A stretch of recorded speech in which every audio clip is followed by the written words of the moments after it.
Once you start making money in DeFi, the question is, where do you put the profits? You're making cash flow off of the crypto that you own each and every day. Where does it go? What should you do? Are you funding your lifestyle? Are you buying your assets? What's the best thing for you in your portfolio? And that's going to depend on where the market is at and the market's behavior, where you think things are going to go. And today I want to talk about what exactly you should do with your profits. Maybe you never thought it would be this easy to make money. Your crypto is making money for you. Today, I'm going to focus on teaching you guys what you can really do with your profits to benefit your portfolio as much as possible for the long term. When it comes to using your profits, you have four main categories of what's going to actually affect you and your portfolio. And doing the right things at the right time will give you a lot more long-term success. And just to be clear, this is assuming that you are running the DeFi flywheel that I teach here in this channel and that I teach inside our 10K Fast Track. 170 plus members inside. The link is down below if you want to join. The DeFi flywheel looks a little something like this. I have my Bitcoin bought and lent out on Aave. I have a quarter Bitcoin here, a quarter Bitcoin here, and we have $15,000 borrowed against it at about a 4% a year interest rate. And so what we're doing is we're keeping raw exposure to our assets, raw exposure to our Bitcoin, getting 100% of the price action over there for the long term. I don't need to sell it. And what I'm doing is I'm borrowing at 4.5% and using that 4.5% in liquidity pools to generate me an active income. Technically a passive income, but you do have to do a little work on the front end. You have to pick the right assets, set the right ranges, and then you realize it's not that active. It's pretty passive. Money's just flowing in each and every day. But the question is, what do you actually do with those profits? And that's going to depend on a couple different things, right? You're taking those profits, and if the market is at an attractive price on the assets that you believe in long term, you are buying more of those assets. You are putting more Bitcoin into the flywheel, your cash flow machine. Now, this could be you're buying more of those assets and keeping them in a side bag, a different wallet. That's totally okay. But for most of us, we're going to enjoy lending the Bitcoin over here, lending the Ethereum over here, whatever lending protocol you use for the assets that you are supplying. That's just going to make your loan to value ratio better and more healthy. It's going to give you more breathing room and more security in your strategy overall for the long term. Right now, Bitcoin is at the time of this video, Bitcoin is at 81K. You can see we're coming down from back in April being in the 60s. So maybe right now you're not feeling super excited about throwing everything into Bitcoin, and that is okay. If you're DCAing in for the long term, I don't think this is necessarily a bad price. But there is nothing wrong with holding your profits as stablecoins for a little bit, waiting for at least a slightly better opportunity. Just make sure that if you are doing this, you're not full porting in at 100K because you think you missed the boat.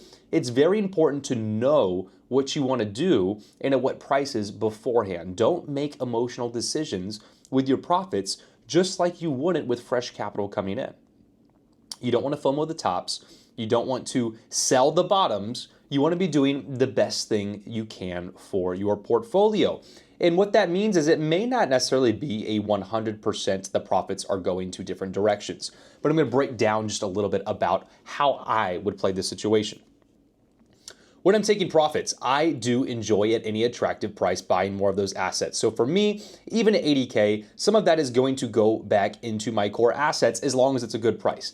I already have auto DCAs into Bitcoin and stuff every single month. So if it's something to where, like right now, 80K Bitcoin, maybe I'm not going aggressive into Bitcoin with my profits because I already have the auto DCAs coming in for my bank accounts, streaming right into Bitcoin. For me, with an LTV on Aave of 35%, I'm not looking at this moment in time to, especially when everyone in the market right now is, oh, 45K, we're going down. I don't need to be full porting all my profits into Bitcoin. So what, or any other crypto. So what other options do I have? So I might wait for a bit of a retracement down to the 70s or 60s before I start deploying into more Bitcoin. But what other options do we really have? Debt solutions. So this is where, whether it's an interim high or it's an all-time high, if you're choosing not to be putting your profits into more of your assets, okay, because you're like, hey, I don't really want to funnel my profits into the top of an asset when I believe I can get a better price later. So debt solutions. Usually, someone would think that means, okay, we're coming in here and I'm going to use, let's say I have $1,000 of profit, I'm going to pay down some of my debt. It's a fantastic thing to do. You definitely could. For me, as someone that's deep down the rabbit hole of DeFi, I'm going to be looking to arbitrage this interest rate instead. How can I match, get close to, or exceed this 4.6% debt? And so that may look something like this. Neverland over here is on Monad, and it has great yields right now. It's someplace where I can park USDC, for example, and I'm not going to talk about the lock boost because I don't want you guys to be locking your rewards and taking exposure to another token, but it's something to where I'm earning almost 9%, about a 4% base and a 5% dust rewards. I'm earning 9% on my USDC. So when it comes to debt solutions, how can I best use my money today? Well, you might think, again, pay down that debt, but I don't want to pay down this debt right now when my LTV is so low that I don't need to be worried about paying down the debt or buying more assets, and I can arbitrage that interest rate. So for every dollar I put over here, I'm earning 9%, and I'm still only paying 4.6%. I'm 2xing the APR. So I'm taking this debt. Say I had $15,000 and I was thinking about paying off this debt right now. Well, why would I when I can go over here, put the $15,000 here instead, and be netting 4%? Hopefully this is making sense. Leave a comment down below if you have more questions about this. But when it comes to a debt solution, it just depends on what you're looking like. If you're over here on Aave and your LTV is getting tight, say the market's coming down and you're pushing a 60% LTV, we're getting to where we're in our danger zone. Well, first off, again, I'm going to be more inclined to be buying assets to begin with because we're at a great value zone in the market. So this may not even come up as a actual true situation, but you might be looking to just pay down the debt instead. That makes sense. You also could just be depositing USDC or something to make your LTV healthier as well. And it's going to allow you to not have to pull cash and pay down the debt. Hopefully this makes sense. That could have got slightly confusing, but essentially the way I think about it is if the market is low, I'm buying assets. If the market is high, I'm looking for debt solutions. Arbitrage the interest rate, pay off the debt, or match the interest rate. One of the three. And this also could look something like maybe you want to buy gold with that cash instead. A digital gold on chain like XAUT or something. You can take this to a place like Morpho. You can buy gold exposure, which you would theoretically think would beat the interest rate. Again, this is not as simple as just lending USDC somewhere else and netting 9%. You know what you're going to make. But you could be buying gold exposure, and then when you lend it, you'd be earning about a 3% on the gold. So the expected return on this, the 3% on the gold, is going to get very close to matching the debt payment you're making, but gold would be expected to appreciate over time. So it's a different asset you can get exposure to, a different asset you can get exposure to at a solid price. Never a bad time to really buy gold either, unless it's peaking at all-time high again. But it's also going to help with your debt solution. It's not going to be volatile. It's getting you a little unexposed to the crypto directly, crypto market, but it's still getting you close to paying off, you're breaking even with that debt rate. And you're getting, again, exposure to an asset that's going to perform modestly over time. You're getting gold exposure, it's on chain. And if the market takes a big hit on the crypto side of things, you already have the money on chain and you can switch things over and you can be buying Bitcoin. You can be buying Ethereum, the other assets you believe in. It keeps your money on chain, working for you, paying down the debt, earning yield on gold in gold, and using it's going to keep the money moving. It's what this is all about, is keeping the money moving for you for the rest of time. How do you make the flywheel truly infinite and keep the money moving? Market crashes, you take all those yields, all those profits, and you port those into the market at Bitcoin at a great price, whether that's 62K, whether that's 50, whether that's 45K. It allows you to get exposure instantaneously whenever you're ready to move the money. Some of you guys may choose to take your profits and compound them, which means you're taking the profits out of the pools and you're just looping them back into the pool directly. Someone that's wanting to do this would be someone that is really, really, really trying to hone in on more cash flow. And, depending on what the tokens are in your pool, this can carry a lot of risk with it. I've learned my lessons in the past. When I had the Black Hole token that launched, right? Black Hole to AVAX, full range, was making fantastic fees. My mistake was compounding everything and getting greedy with making more fantastic fees, more fantastic fees, more fantastic fees, and the token has went to shit. So it doesn't matter. Even though I'm pretty close to break even, I lost a lot of capital. A lot of capital. Whereas if I was taking those profits and moving them into even lifestyle would have been better, but into things where I'm arbitraging my interest rates on the debt I have on some of my portfolio. It's worth noting that I would never borrow money for a position like AVAX Black Hole. That's fresh capital only or profits earned only. But I could have been using those fees to just buy more Bitcoin and I would have performed much, much better. When it comes to this compounding section, I also include this as new positions. So when it comes to something like AVAX Black Hole that does have risk to it, when we come to Neverland here, and you can see a position like this right here, it's a high risk position, but it's doing over 10% a month, right? This is something where it's been not a week yet, but about $80 in rewards, right? In about a week. That's fantastic, right? But it's high risk. So I would only open something like this with risk-free capital. And that's where you can choose to compound those fees back into the pools that you already have open or to opening new positions that may carry a higher risk, but you never want to be borrowing from your core assets. I never want to be borrowing from Bitcoin and throwing it into something that can just go to shit. Because what you're really doing is you're stripping that equity from your Bitcoin, and instead of monetizing it with something else that will win for sure long term, you can be borrowing equity from that Bitcoin and absolutely lose every bit of it.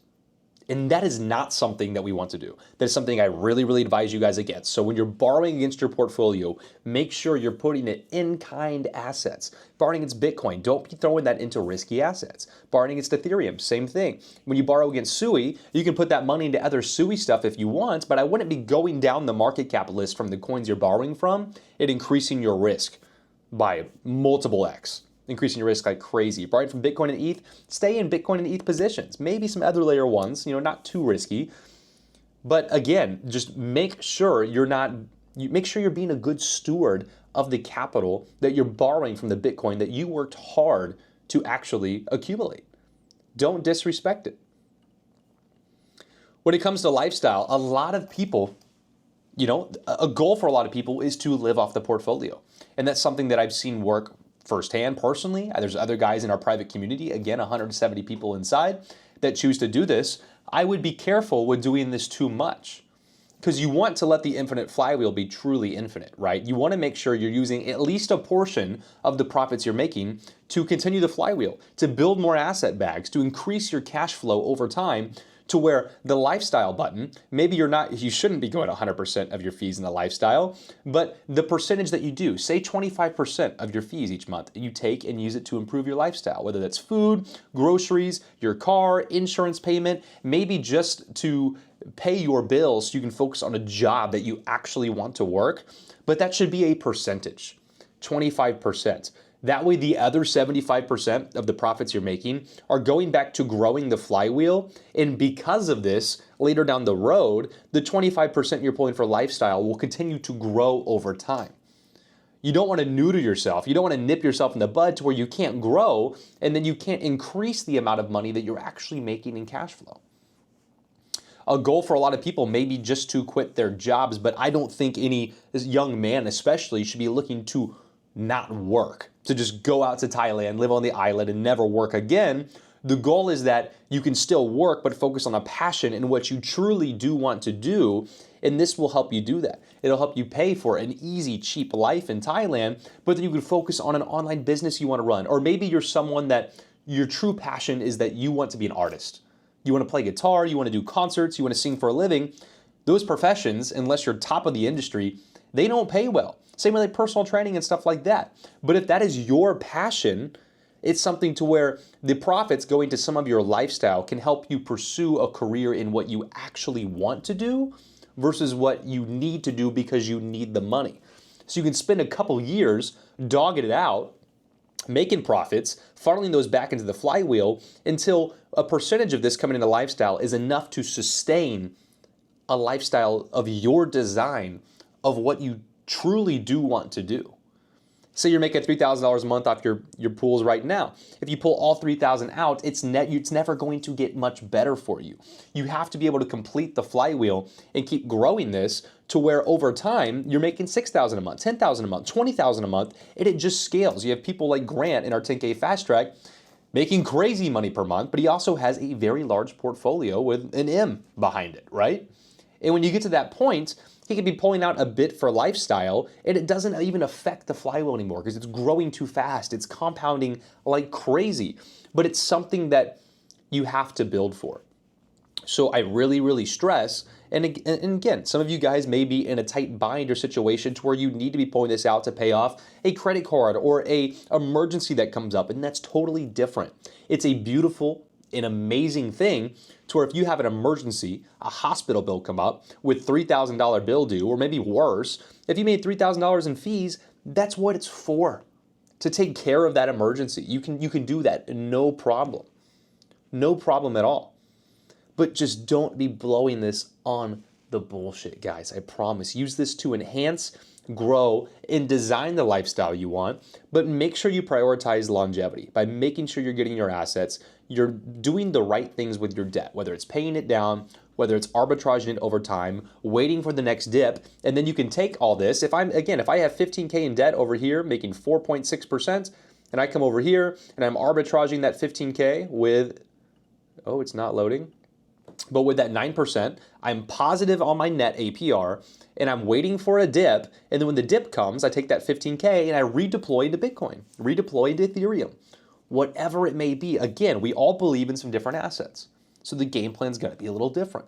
Maybe you hate USDC, so you're lending USDT. Maybe you don't like Bitcoin, you're a big ETH guy or XRP guy. There's all kinds of ways to play it with every asset and the assets that you believe in. You can do all this with Monad. You can be lending Monad, earning not 22%, but about 15%.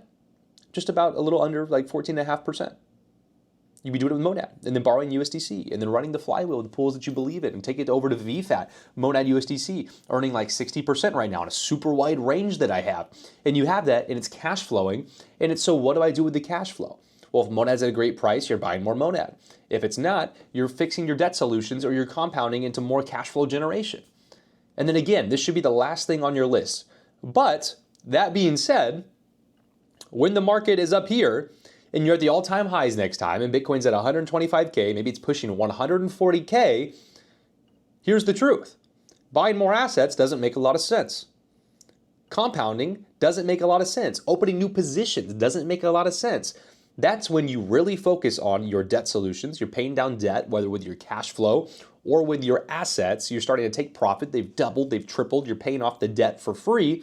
And you're closing pool positions as well. And you're just using those closed pool positions that have hit their highs in the assets. You're taking profit. And then what do? Then you're looking at debt solutions, paying down all your debt or arbitraging the rates. And you're holding all this cash. And that's when you start to look for lending the USDC, lending the USDT, lending out gold, and you're exposed to assets that are not going to nuke in price when the market goes through its cycle. You're making yield off them, so you're still making an income, and those bags are growing while you wait for a huge crash again to buy more of the assets that you have long-term conviction in. And at this point in time as well, that's when the cash flow off of the stables, the cash flow off of the gold, you can be using that to just let it compound those stable coin positions, those gold positions, or you can use that to then fund lifestyle. And you can be taking some of those stable coins too and use that to pay for your lifestyle because your bag has worked for you and you are now sitting there just earning small yield. Maybe you're making 10% if Neverland's still going great. Maybe you're making your 9% a year off of your stable coins. That's fantastic. And you just wait. And you just wait. Wait for the next opportunity where you can then get re-exposed to the market. And then again, use the money you've made to again, keep your lifestyle moving, keep your money, keep your crypto, keep your assets, your USDC, your gold, keep it working for you and build the life of your dreams and keep growing this infinite flywheel so you can truly design and again, live the life that you truly do want to live. Guys, if you have any questions, drop them in the comments down below. The link to my 10K Fast Track, it is down below as well. 170 plus members inside right now, all running these strategies to make them as much cash flow as possible with game plans to win for the long term, no matter no matter what the market's doing. If it's going down, we have a game plan. Sideways, making money. Going up, making crazy freaking money, guys. Making money 24/7, no matter what the market is doing. If you guys want to take part of that, click the link down below. Book a call with me and my team. It is free. We'll see if you're a good fit. And if not, it's no risk to you. And guys, I'll see you in the next video.